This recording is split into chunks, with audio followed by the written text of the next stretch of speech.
Hello, and welcome back to the deep dive. Yeah, it is so good to be back. It really is. I cannot tell you how good it feels to just be back in the studio. The coffee is strong, the lights are bright, and my energy is just, it's absolutely through the roof today. Same here. If you have been with us for seasons 1 and 2, welcome home. But if you are new here, you have picked, and I mean this literally, the absolute most critical day to start listening. You really have. It feels like a completely fresh start, honestly. Yeah. We took a break, we regrouped, and we spent the last few weeks just buried in research. And honestly, I think we are looking at a completely different world than the one we left at the end of season 2. We really are. So before we get into the heavy stuff, let's just do a quick reset of the room. Kind of a previously on the deep dive. Right. Because in season 1 and season 2, we spent a lot of time obsessing over the what. We did. The what was everything. Yeah, we talked about automation risk scores. We talked about which specific skills were safe. We went over corporate survival strategies. It was all about what do you do for a living and can a robot do it better? Right. The conversation was entirely dominated by the nature of the work itself. Yes. Like, are you a writer? Are you a coder? Are you a middle manager? We were basically looking at your job description as the single primary variable for your survival. Exactly. But season 3, we are pivoting. Hard pivot. Because the data, and specifically the source material we are covering today, is just screaming something entirely new at us. It really is. It turns out that here in 2026, it is no longer just about what you do. It is becoming critically violently about where you do it. That is the big shift. Yeah. We are moving from a conversation about your skills to a conversation about your geography. So today we are doing a deep dive into some absolutely fascinating source material. We are looking at the season 3 premiere of the podcast Surviving AI with Carlo Thompson. That's a good show. It is. Specifically, we are diving into episode 13, which is titled Geographic Arbitrage, the AI Havens and Dead Zones. And I have to be completely honest with you. When I first saw that title on the outline, I rolled my eyes a little bit. Right, really? Why? Because for the last 10 years, I mean, basically my entire professional career, I have been told the exact opposite. Ah, I see what you mean. I have been told the world is flat. I've been told that as long as I have a laptop and a decent Wi-Fi connection, I can work from a beach in Bali or a cabin in Montana or some overpriced coffee shop in Brooklyn, and it makes zero difference. The great equalizer. Exactly. The internet was supposed to mean geography didn't matter anymore. So are you telling me that Dream is just dead? I am telling you, it is currently on life support. Wow. Yeah, and the data in this source material suggests that for the first time in the digital age, being untethered to a physical location is actually becoming a massive liability. It is not an asset anymore. That is a terrifying thought for a lot of people, Okay. myself included, honestly. But we aren't here to fearmonger today. We are here to give you survival information. So I want to hit you with the hook right out of the gate, because this is the statistic from the source material that made me physically stop the audio and rewind it 3 times just to make sure my brain heard it right. Hit me with it. Move 100 miles, and your job security changes by 40%. Yep. Just 100 miles. I mean, think about that. That is a 2-hour drive. That is the distance between Philadelphia and New York City. Right. And just by crossing that invisible line, your literal risk of being replaced by an AI swings by nearly half. It sounds completely hyperbolic, I know. It does. But when you start to look at the underlying economic geology of what is happening, it holds up perfectly. We are seeing a real-time bifurcation of the American economy. Into these havens and dead zones. Exactly. AI havens and AI dead zones. And to back that up, here is the absolute money stat from the source. The United States spent $77.7 billion on data center construction in a single year. It's hard to even process that number. $77.7 billion. That is a 190% increase year over year. Yeah. And because of that massive, purely physical explosion of cash, we now have electricians, people without 4-year college degrees, who are earning $200,000 a year in very specific zip codes. And that right there is the key phrase. In specific zip codes. Right. Because this is not happening everywhere. This is not some national rising tide that is lifting all boats. No, it's not. This is a highly targeted flood. And if you aren't currently standing in a flood zone, you are standing in a severe drought. So here is our mission statement for today's deep dive. We are going to take a very direct data-first look at the map of the United States. Oh, corporate speak, no fluff. Exactly. We are going to identify the dead zones, the places you need to pack up and get out of. Yep. And we are going to identify the havens, the places you need to figure out how to get to. Because your zip code might be the single biggest factor right now in whether AI helps you or entirely replaces you. And to do that, we really need to understand the mechanics of why this is happening. Right. Because it is incredibly easy for us to sit here and say, hey, move to Texas. But unless you understand the actual economic forces that are driving that advice, you aren't going to know if you're jumping into a permanent trend or just a temporary bubble. Precisely.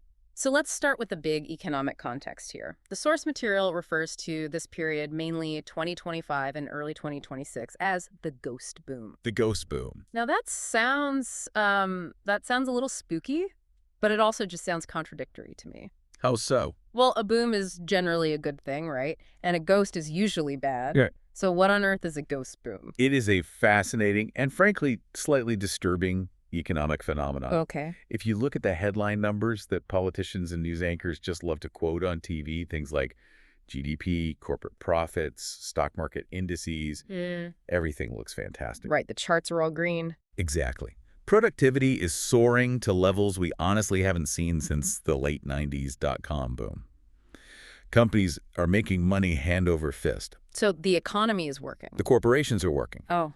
Yeah, the economy as a distinct macro entity is growing, but the actual labor market for a very specific, very large slice of the population is crashing. How bad is the crash? We are currently seeing professional service job openings at their absolute lowest point since 2013. Wait, 2013? Yes. We have wiped out more than a solid decade of white-collar job growth. In that specific administrative sector, yes, we have. And this is where we need to get just a little bit technical for a second to explain why that is happening. Let's do it. It is what economists are starting to call the CapEx-OpEx flip. Okay, hold on. You are throwing accounting acronyms at me now. I know. Break that down. CapEx, OpEx. Explain it to me like I am 5-year-old. Go. Okay, so OpEx stands for operational expenditure. This is basically the money a company spends to just keep the lights on and run the business day to day. Right. And historically, the absolute biggest chunk of OpEx for any company is payroll, hiring people. Sure. Salaries, benefits. Exactly. Plus marketing budgets, renting office space, things like that. Okay, so when a company makes a good profit, they usually pour it back into OpEx. They hire more people so they can grow and make even more money. That's the traditional cycle we're all used to. Exactly. That is how the modern economy has worked for basically 50 years. You make money, you hire people. Right. But in the ghost boom, that link has been completely broken. How? Companies are making record profits right now, but they are funneling that cash almost exclusively into CapEx, capital expenditure. Which is buying stuff. Yes, buying fixed assets. And in 2026, buying fixed assets means buying GPUs. NVIDIA chips. NVIDIA chips. It means building proprietary AI models. It means massive upgrades to server infrastructure. Wow. They are not hiring staff. They are buying compute. They are essentially building digital workers instead of hiring human ones. So the gross domestic product goes up because the massive spending is still there. All right, the money is moving. NVIDIA is getting paid. The commercial construction companies are getting paid. But the regular job market feels like a severe recession because none of that money is flowing down to the average white-collar worker. That is the ghost boom in a nutshell. The money is absolutely there, but the people aren't. It is a massive boom for the machines and a devastating bust for middle management. There was a quote in the source material that summed this up so perfectly, and honestly, it gave me chills when I read it. Which one? Hire the builders, fire the built upon. Man, that is a brutal way to put it. It is brutal. But it is completely accurate. The builders are the AI engineers, the data scientists, the people physically and digitally constructing the automation systems. Right. And the build upon are the people whose entire jobs essentially consisted of moving information from column A to column B. The administrators, the coordinators, the middle managers. And this whole shift wasn't just some natural slow drift of the free market, was it? The sources point to a very specific trigger event that happened in January 2026. Yes, the federal mandate. Right. This was a massive, unavoidable signal to the market. In January, the federal government explicitly mandated the use of AI to reduce headcount across government agencies. Now, put politics aside for a second. We don't care about the politics of it. Right. We are just looking at the market signal. Exactly. Just look at the signal. The federal government is historically the slowest, most bloated, absolute hardest to fire employer in the entire country. Exactly. So when the government, the entity famous for inefficiency, says, hey, we are using AI to aggressively cut our staff, Yeah. it acts as a massive green light for every single private sector CEO. If the DMV is automating, everybody's automating. It completely normalized the idea that efficiency now equals fewer humans, not just humans working faster. Right. It gave every corporate board of directors the ultimate permission structure to look at their CEO and say, well, if the federal government is doing this, why aren't we? Wow. So that really sets the stage for us. We have this ghost boom where capital is actively fleeing human labor and rushing headfirst into compute power. Exactly. So now let's actually look at the map, because this brings us to what the sources call the loser geographies. Yeah. And I really hate using the word loser, but in this specific economic context, these are cities that are just structurally exposed.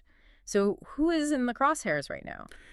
To figure that out, you have to identify the cities that heavily rely on a single industry, and specifically an industry that is currently being vaporized by software. Right. The first one that jumps right out from the data is the retail-dependent hub. Retail. So we are talking about cashiers, floor staff, basically the people who make the entire suburban economy run. Yes. Layoffs in the retail sector were up 250% year over year as of July 2025. 250%. This is not a slow, manageable decline. It is a sheer cliff. The source material pegs the actual automation risk for a standard retail cashier sitting at 88% right now. 88%. I mean, that is effectively game over for that entire job description. It is. But you really have to think about the second-order effects of that geographically. What do you mean? There are entire cities in the U.S. that are basically just infinite suburbs. They're nothing but strip malls, massive big box stores, and chain restaurants. Yeah, I can think of a dozen right now. Their entire local economy absolutely depends on those retail wages circulating through the community. Right, because the cashier buys groceries, pays rent, buys gas. Exactly. So when those wages just vanish because of automated checkout and robotic logistics, the local tax base crumbles. Oh, wow. The school budgets collapse. The municipal road maintenance stops. It's a domino effect. It becomes a complete economic death spiral for that specific town. It really does. Huh. And then right behind retail, you have the call center and data entry hubs. The sources were incredibly stark about this one. They noted that general customer service is facing a 65 to 80% automation rate by 2028. Just 2 years away. And data entry. Data entry cities face an 85 to 98% risk by 2027. So if you are living in a city where the single biggest employer is a massive corporate call center or some sprawling back office processing facility, Yeah. you are basically standing on a trapdoor right now. The sources specifically pointed out Hartford, Connecticut as an example of this. Yes, the insurance capital. Exactly. Now, I have always known Hartford as the insurance capital of the world. And historically, that used to be a badge of honor. It meant wealth and stability. Yeah, it sounded incredibly safe. People got jobs there and stayed for 40 It years. was incredibly stable for an entire century. Yeah. But you have to ask yourself, what actually is insurance on a mechanical level? It's risk assessment. Right. At its core, it is just underwriting and claims processing. Okay. And underwriting is fundamentally becoming algorithmic. An AI can assess risk variables infinitely better and infinitely faster than a human actuary ever could. Right, because it can ingest 1 million data points in a second. Exactly. And claims processing is also becoming fully automated. How does that work in practice? Think about it. You get into a minor car accident. You take a picture of your dented bumper with your phone. The AI ingests the image, estimates the exact repair cost based on real-time parts pricing, and initiates the direct deposit to your bank account instantly. Wow. No human claims adjuster was ever needed in that loop. So you have an entire city, Hartford, built almost exclusively around a white-collar administrative industry that is literally being vaporized by software as we speak. That is a highly concentrated white-collar recession happening in one specific zip code. Yeah. So while the national GDP might be absolutely booming because of AI investment, Hartford and cities built just like it are facing a genuine existential crisis. Okay, so that is the dark side. That is the dead zone. Right. But the whole title of this source episode is Geographic arbitrage. Yes. Which explicitly implies that there is a winning side to this equation. There is a way to leverage this. There absolutely is. And this brings us to the true centerpiece of today's deep dive. The phenomenon that is going to define the next decade. The data center gold rush. I cannot stress this enough. This is the single biggest economic story that nobody is talking about on a macro level. Right. We are currently witnessing the absolute largest physical infrastructure build-out in the United States since the creation of the interstate highway system in the 1950s. I really want to pause on that comparison for a second. The interstate highway system. Yeah.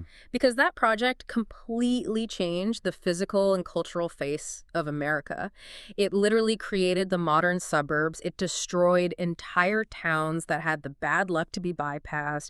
It birthed the modern trucking industry. It changed everything. Are you seriously saying this data center build-out is on that exact same historical level? I am absolutely saying that. Interstate highway system was the necessary physical backbone of the industrial age. Okay. Data centers are the necessary physical backbone of the AI age. Right. You cannot have ChatGPT, you cannot have autonomous driving, you cannot have advanced AI drug discovery without these massive physical buildings existing in the real world. Let's look at the sheer amount of money flowing into this, because the numbers are just staggering to read. They are. The sources cite $77.7 billion in data center construction starts in 2025 alone.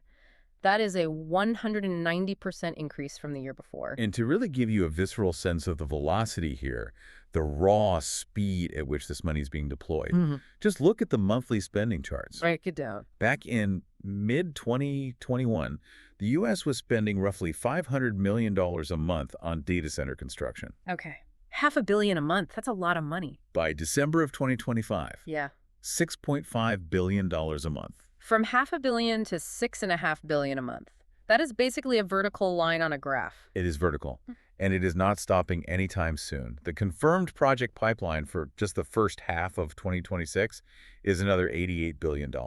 That is just, it's unfathomable amounts of concrete and steel. But here's the thing I really struggle with conceptually. What's that? We spend all of our time on this show worrying about AI replacing human intelligence. We talk endlessly about software eating the world. Right. But here we are having a very intense conversation about concrete and steel beams and copper wiring. That is the grand irony of all this. That is the great paradox of our current decade. Explain it. AI is quite literally the ultimate software revolution. Yes. But to exist, it is triggering the ultimate hardware boom.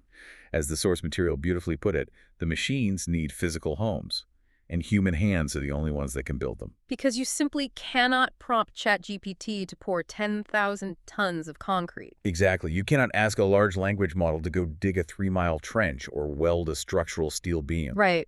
Not yet, anyway, and honestly, not for a very, very long time. The robotics just aren't there. So while the comfortable white-collar world is rapidly shrinking because of software, The physically demanding blue-collar world is absolutely exploding because of the hardware required to run that exact same software. it is a total inversion of the economy. So let's talk about where all this heavy hardware is actually landing. Yeah, let's look at the map. Because these aren't just anonymous little brick warehouses hidden away in an industrial park somewhere. Yeah, not at all. Some of these specific projects are practically titanic in scale. The one that really caught my eye in the research is the Stargate project. Ah, yes, Stargate. This is the big one. This is the white whale. Break it down for us. Stargate is a massive joint initiative driven by OpenAI, heavily backed by SoftBank and Oracle. Okay. Big players. We are talking about a phased infrastructure project that is valued at up to $500 billion total over its lifespan. 500 billion with a B. Yes. And do you know where a massive, massive chunk of that footprint is physically landing? I do from the outline, and it still blows my mind. Abilene, Texas. Abilene, Texas. Okay, I have to stop you right there. Abilene. I have driven through Abilene on a road trip once. It is a very nice town, but it's small. What is the actual population there? Roughly 125,000 people. Imagine dropping a multi-hundred billion dollar hyperscale infrastructure project directly into a city of 125,000 people. It is a gravitational singularity. What actually happens to a small town like that? Literally everything changes. Yeah. It is not just about the data center building itself. Right. It's the auxiliary infrastructure. The municipal roads need to be completely ripped up and widened just to physically carry the weight of thousands of cement trucks. Wow, I didn't even think about the roads. Then you have the hotels. Entire new hotels need to be built immediately just to temporarily house the influx of specialized construction workers. Because they're all traveling in from out of state. Exactly. The local diners and restaurants suddenly need to figure out how to serve breakfast and lunch to 10,000 new, highly paid workers every single day. The economic shockwave of something this big is almost hard to comprehend until you see it on the ground. And the power requirements. We have to talk about the power. It's mind-boggling. The source mentioned they need 1.2 gigawatts of capacity just for this one facility. 1.2 gigawatts. I only know that number from watching Back to the Future. That is literally what Doc Brown needed to travel through time. Right, the flux capacitor. Exactly. But in real modern-day terms, what does 1.2 gigawatts actually mean? It is a massive, massive draw. To give you a sense of scale, a typical, very large nuclear power plant produces about 1 single gigawatt of power. Wait. Yeah. So this one single data center complex in Abilene effectively requires its own dedicated nuclear power plant just to keep the servers humming. Essentially, yes. It constantly consumes as much power as roughly 750,000 average American homes. So you have a single cluster of buildings consuming more continuous power than a major U.S. city. Correct.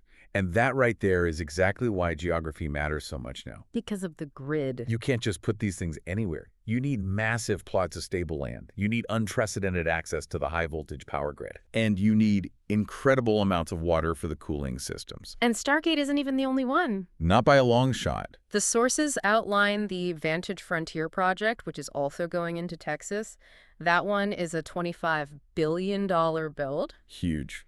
You have Meta aggressively expanding their massive footprint in Louisiana and Wyoming, and they're building their 30th major data center right now in Wisconsin. Yep. Amazon is just casually dropping $11 billion in Indiana and another $10 billion down in Mississippi. It is quite literally a map of the new economy being drawn in real time. And this brings us directly to the human labor impact of all this. Right. Because the sources aggregated all these separate announcements to look at the total jobs. And the number is wild. They took the 4,149 currently active data centers, plus the 2,788 new ones that are announced or actively under construction right now. Right. And that equals roughly 4.7 million temporary construction jobs. 4.7 million jobs. That is not a statistical blip. No. That is a fundamental structural shift in the United States labor force. It is a historic migration. It is exactly like the gold rush in 1849. Go where the gold is. People physically moved across the country to where the primary resource was. Today, the most valuable resource is the high-end construction work needed to house AI. And that leads us perfectly to the actual winners of this new geography. The group the sources call the new blue-collar elite. Yes. Because if you are a skilled electrician right now, you are basically the rock star of the modern economy. It really is the absolute rise of the electrician. And if you want to see the clear future of this specific trade, you just have to look at Northern Virginia. They actually call it Data Center Alley, right? They do. I read in the outline that 70% of the entire world's internet traffic actively routes through Loudoun County, Virginia. That is a mind-blowing statistic. It really is. And because of that incredible density of infrastructure, the regional demand for skilled physical labor is just insatiable. Look at the union numbers. The International Brotherhood of Electrical Workers, Local 26 out there. Okay. Their total membership has doubled in just 7 years. They literally took in over 600 brand new apprentices just in 2025 alone. And let's talk about the money. We have to talk about the wages. Let's do it. Because I think a lot of people still have this very outdated 1990s view of blue-collar wages. They tend to think, oh, it's good, honest, hard work, but you're never going to get rich doing it. Right. So what does the actual math look like in 2026? The math has completely inverted. Break it down. A raw apprentice, Yeah. someone who knows nothing and is just starting, starts at around $27 an hour. Okay. And remember, that is while you are actively learning. You're being paid a living wage to learn the trade, no tuition. Right. Then, once you hit journeyman status, which usually takes about 4 or 5 years of hours, your base scale hits around $60 an hour. 60 an hour is great, but that is just the base rate. Right. Exactly. Because remember, these data center projects are all on impossibly tight deadlines. Time's money. Massive money.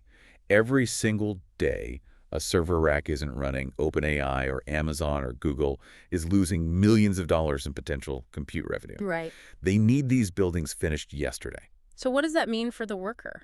It means unlimited overtime. It means double time pay on weekends. It means massive per diems just to show up. Wow. In red-hot geographic markets like Northern Virginia or Phoenix, the actual take-home annual earnings for a skilled electrician are consistently hitting anywhere from $100,000 to over $200,000. $200,000 a year for a job that actively requires zero student loan debt. That is the crucial, critical comparison we need to make here. The source material spent a lot of time highlighting what they call the pharmacist versus electrician risk profile. Oh, this was fascinating. Let's walk through that. Let's look at the traditional path first. Yeah? The pharmacist. Okay. To be a working pharmacist, you absolutely need a specialized doctorate degree, which means you very likely have deep six figures of high-interest student debt hanging over you. Easily. But here's the kicker. Yeah. Your actual automation risk as a pharmacist is sitting right around 60 to 75%. Because it is fundamentally a rules-based job. Exactly. AI is incredibly good at rapidly cross-checking complex drug interactions, verifying dosages against medical records, and managing inventory. It's just matching data to rules. So you have massive, crippling debt combined with a massive looming risk of being fully replaced by software. Precisely. Now contrast that with the electrician. Uh. You enter a paid apprenticeship, you incur absolutely zero debt. In fact, you earn money from day one. Right. And your total automation risk is pegged somewhere between 5 and 15%. Why so low?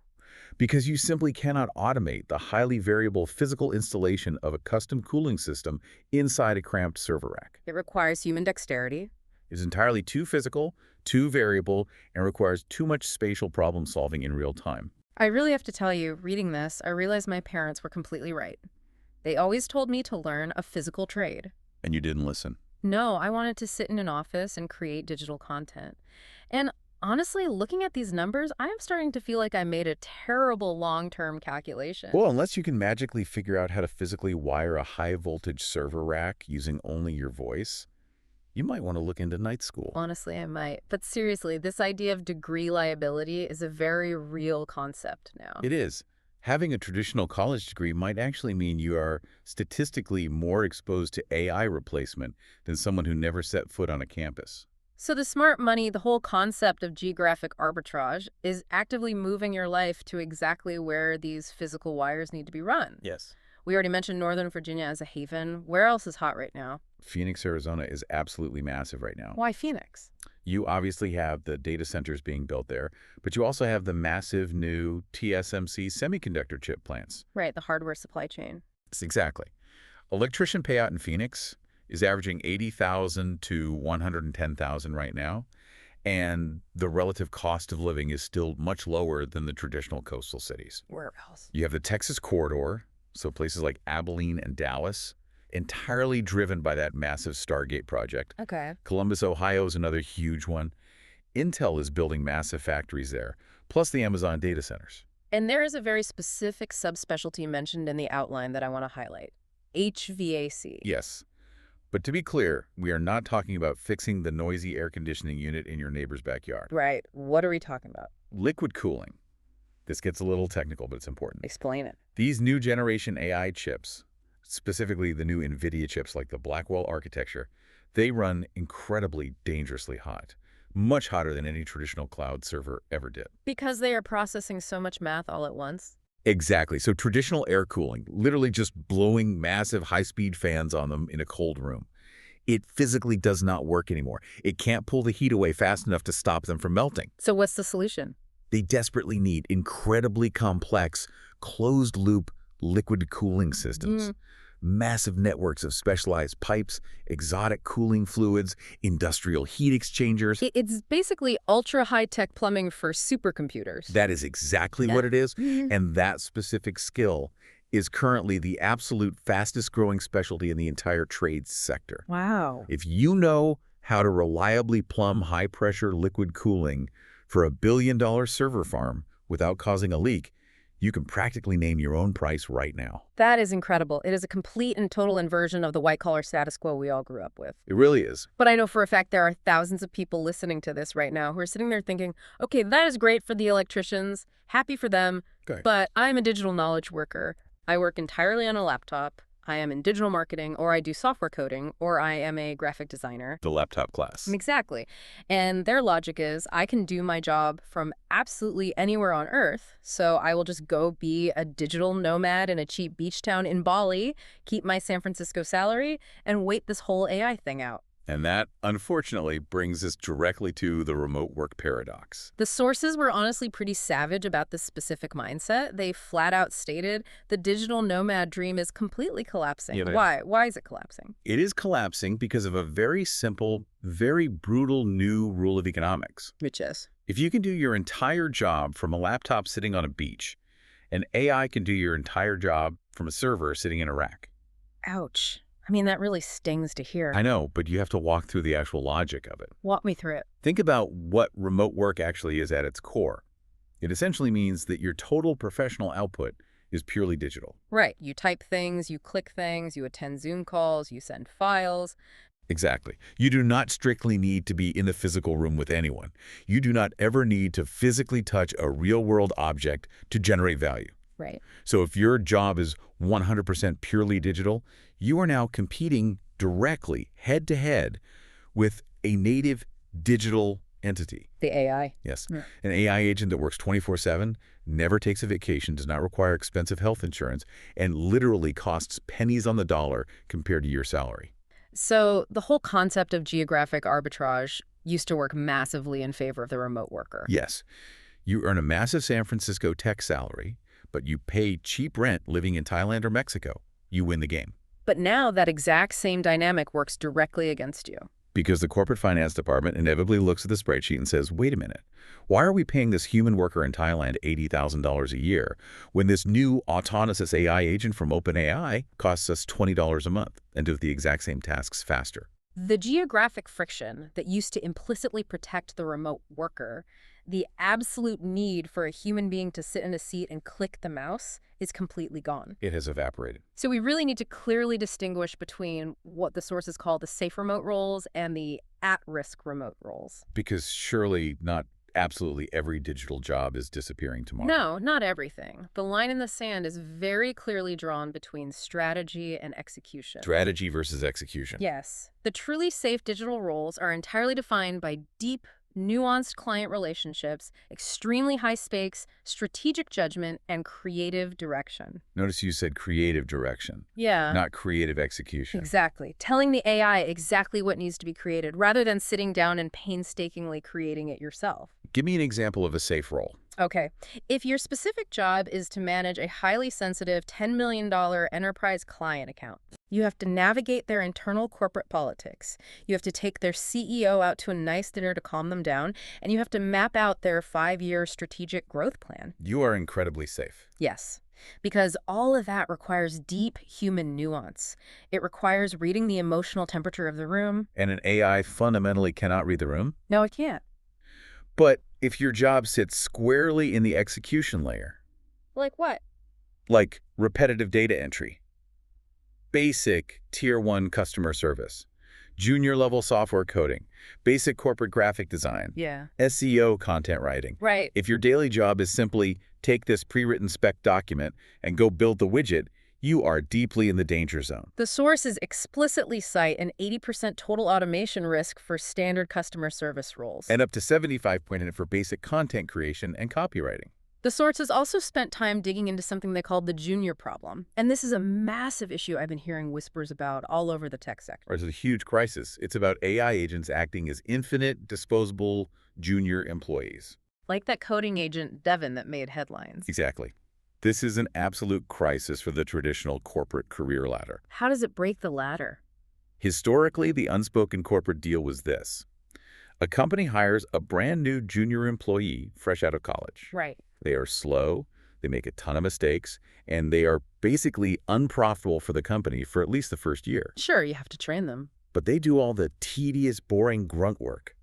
And in exchange, they eventually learn enough by doing that work to become a highly profitable senior strategist 5 years later. Right, that's how you build talent. But now, Oh. the AI agent just does all of the grunt work. It does it instantly, it does it perfectly, and it doesn't complain. So companies are logically saying, why on earth should I spend money and time hiring a slow human junior? Exactly.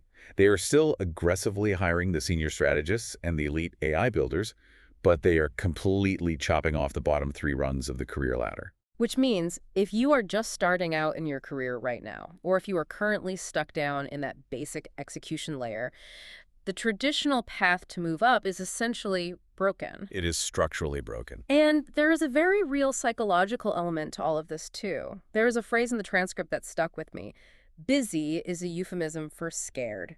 That was such a powerful, heavy insight from the Carlo Thompson interview. It really was. People currently sitting in these highly at-risk roles, the middle managers, the project coordinators, they subconsciously know something is terribly wrong. They can feel the temperature in the office changing. Exactly. So what is their natural defense mechanism? They get aggressively busy. They start reformatting endless spreadsheets. They reply to Slack messages instantly at 10 p.m. They start generating massive amounts of pointless, busy work just to visibly justify their daily existence to the executives. Like they are frantically rearranging the deck chairs on the Titanic. Exactly. Or they're obsessively knitting a sweater that literally nobody wants to wear just because they already bought all the yarn. They do not want to admit they wasted 4 years and $50,000 on a degree that is suddenly obsolete. They desperately do not want to admit they have to start over and retrain. But the harsh reality is the free market does not care at all about your emotional sunk costs. It only cares about your future output value. Right.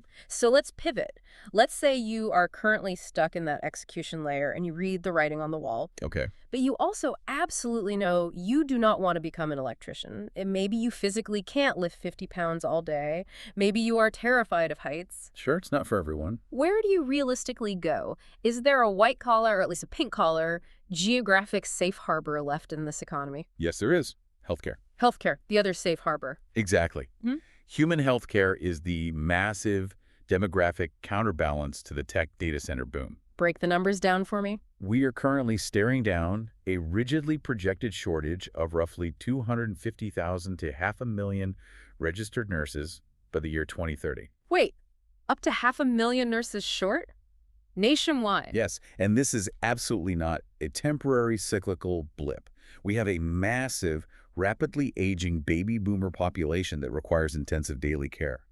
The underlying demand is entirely structural and permanent. And what about advanced roles? The data shows nurse practitioner roles, which come with very high clinical autonomy, are projected to grow an astonishing 46% by 2033. But I want to actively challenge this narrative for a second. Challenge it. Because I read a major academic study recently that empirically proved AI medical chatbots are actively rating significantly higher on perceived empathy than actual human doctors. Oh, I saw that study. Patients actually preferred the AI's bedside manner because it was more patient and polite. Right. So if Right. the AI is objectively smarter at diagnosing, and it's actually perceived as nicer by the patient, why on earth is nursing considered a safe harbor from automation? This is exactly the crucial nuance that most tech people completely miss. Explain it to me.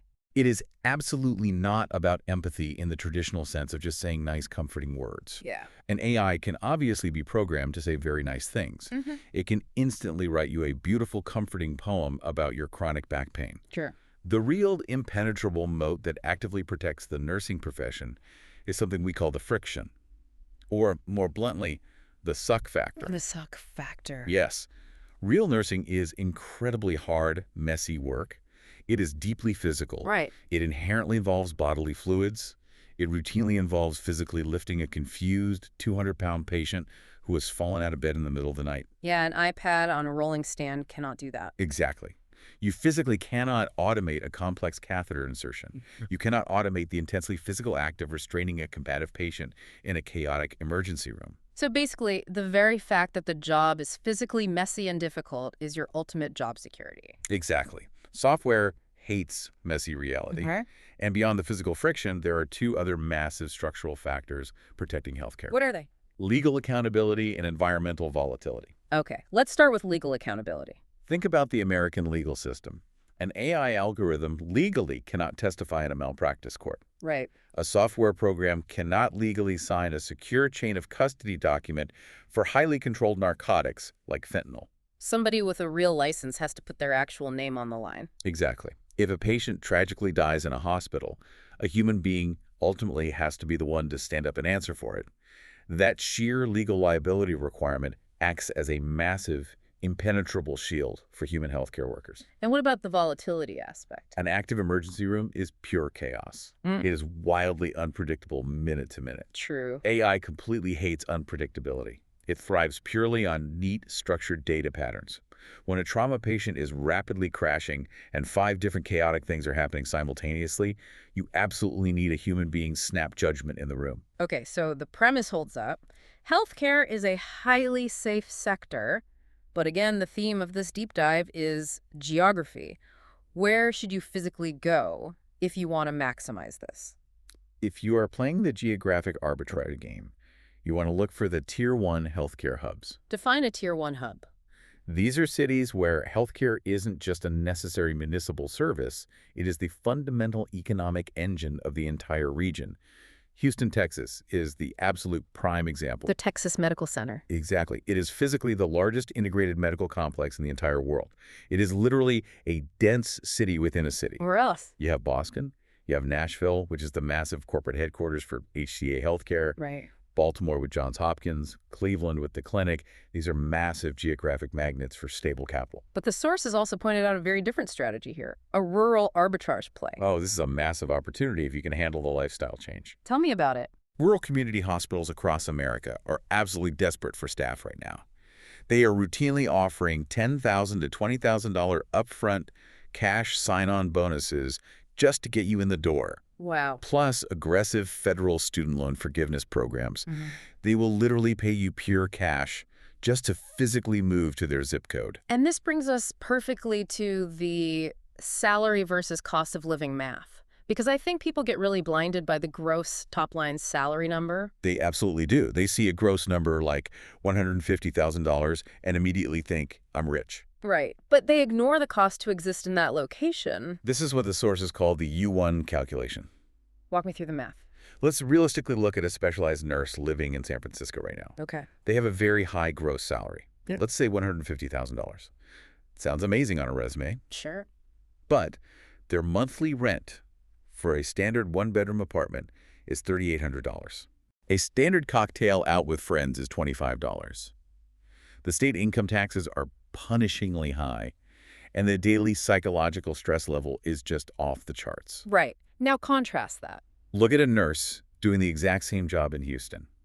Maybe their gross salary looks much lower on paper, say $80,000. Right, almost half. But their monthly rent is only $1,300. Oh. And Texas has absolutely zero state income tax. The math completely changes. Or look at the rural nurse we just talked about, making $65,000 a year. But their local rent is only $800 a month.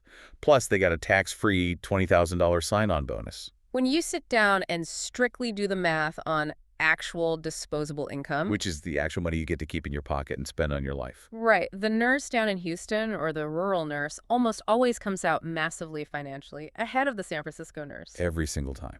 You have to aggressively run the ratio. Stop blindly chasing the vanity gross salary and start chasing the net lifestyle ratio. That is exactly the perfect transition into the actual decision framework part of this deep dive. Yes, let's get practical. Because we have thrown a massive mountain of data at you today. We've talked about ghost booms and data center alleys and electricians and rural nurses. It's a lot to process. It is. We need to actively synthesize all of this into something you can actually use to make a decision about your life today. Right. The source outline gives us this very clean stay or go matrix, and I want to methodically walk through this, quadrant by quadrant. Okay, it really helps to visualize it in your head. Imagine a simple four-square graph. Got it. The horizontal x-axis is your current local cost of living. High on the right, low on the left. Simple enough. The vertical y-axis is your current job's direct automation risk. High at the top, low at the bottom. Okay, let's start with the absolute worst-case scenario quadrant. High local cost of living combined with high automation risk. This is the move and retrain quadrant. You are basically standing in a burning building. Let's use the concrete, real-world example they provided in the source. the Bay Area data entry clerk. This one is brutal to look at. Status right now, gross salary is $48,000. Monthly rent is $2,800. And their specific job automation risk is sitting at over 90%. This person is actively drowning financially. They are likely spending well over 60% of their entire take-home income just to pay rent. And their actual job function will mathematically not exist in 18 months. Exactly. They are currently paying an absolutely massive luxury premium to live in a geographic place that is actively destroying their career trajectory. So what is the strategy here? The strategy is painfully clear, even if it's emotionally hard. You fundamentally need to leave. Now. Specifically, they suggest moving to Phoenix and entering a paid electrical apprenticeship. Right. Look at the immediate result of that specific geographic arbitrage. You immediately start at $27 an hour as an apprentice. That's roughly $56,000 a year, so you actually get an immediate gross pay raise just by moving. And your housing costs. Your monthly rent in Phoenix instantly drops to $1,400. You literally just doubled your actual disposable income overnight. And you entered a highly secure career path that scales up to over $100,000 a year in just 4 to 5 years. That is a completely life-saving economic move. It is terrifying to pack up a moving truck, but economically, staying where you are is completely fatal. Moving on to scenario 2, the trap quadrant. Low cost of living, but still high automation risk. Yes. The Des Moines junior accountant. Let's look at their status. Salary is $55,000. Local rent is very cheap, just $950.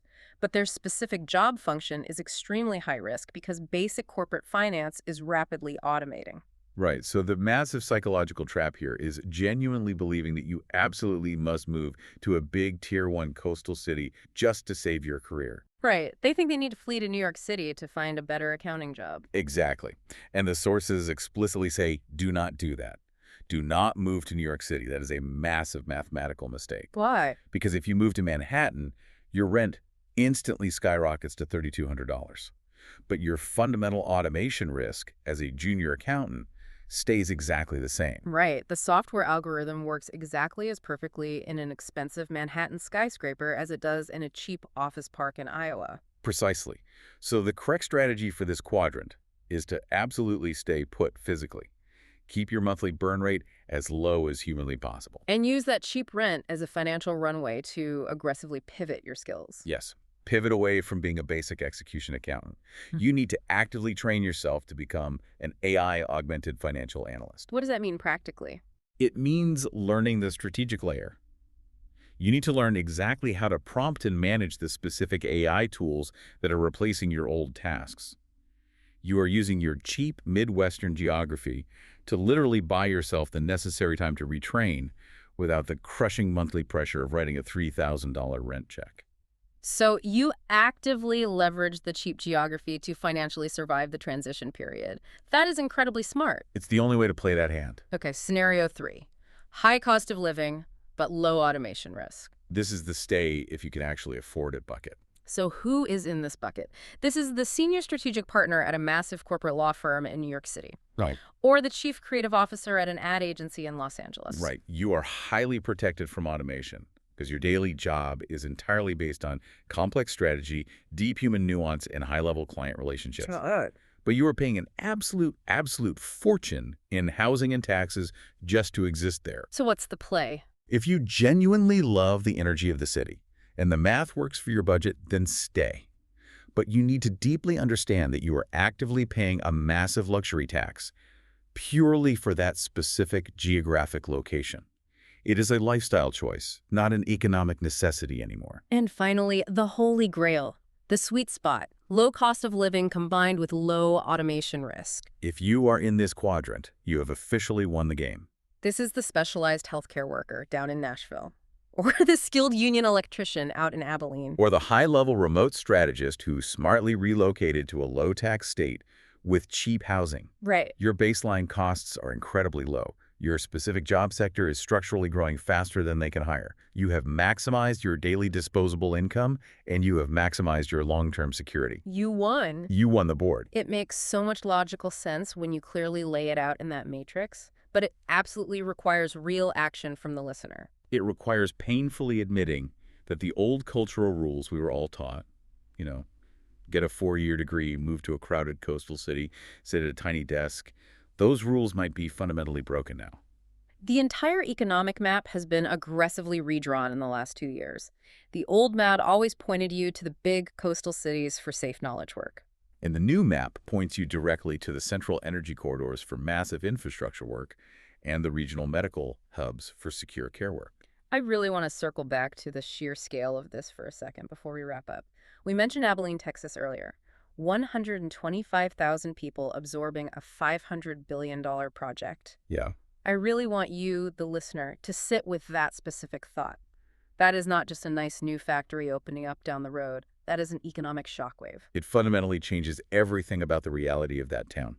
Local housing prices will triple almost overnight. Traffic patterns will completely explode. The baseline culture will shift.